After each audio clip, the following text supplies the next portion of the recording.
Today we're going to make gem accessories which are designed primarily to be worn on the wrist or arm as a complement to a facial design with gems. To make bling accessories, you'll need plastic wax-coated wands for picking up and placing gems, silver or gold Tulip 3D glitter fabric paint, graph paper in plastic page protectors, and gems. Squeeze a drop of fabric paint on the center of your design template. Place the large focal gem that you're going to use in the center on this drop and gently tap it down, making sure the gem is centered. The fabric paint dries slowly, so you'll be able to reposition it a little later if you need to. On either side of the gem, make a straight line that goes out from it.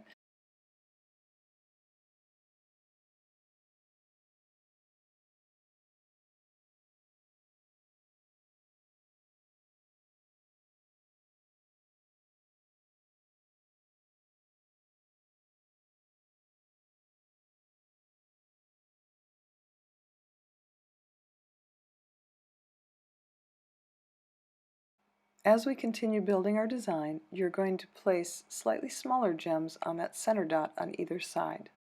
Once those gems are tapped down and in place where you would like them to be, you're going to place 4 more gems, which are just a little smaller in size than the 2 which you just placed.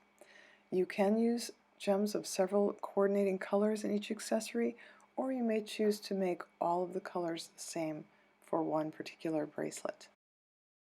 In the next step, we're going to connect our gem components with more fabric paint. The most important thing to remember is that the sides for this design need to be symmetrical. So as you add a swirl on the left side, also add it on the right side and the bottom.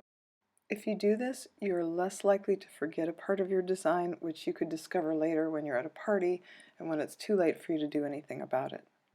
Applying the fabric paint to the template takes practice, so don't be discouraged if you have a few setbacks. I have done things like dropped my whole tube right on top of finished bling tiaras and accessories, and it's just steamrolled the whole design. So sometimes that happens. Just work slowly and steadily, and you're most likely to have the best success. If you do happen to make a mistake or drop a tool right on top of your bling cluster, just remember, it's only a little bit of fabric paint and a few gems. It's very easy to wipe it off and start over and redo it. At this point, it's very liquid and it's really easy to clean off with a paper towel. One more thing to keep in mind is that if this fabric paint gets on your clothing, it's permanent, so you don't want to get it on yourself. If you have to make any adjustments, you can use the handle of your wand to push the fabric paint into place. Your gem accessories can be as elaborate or as simple as you'd like them to be.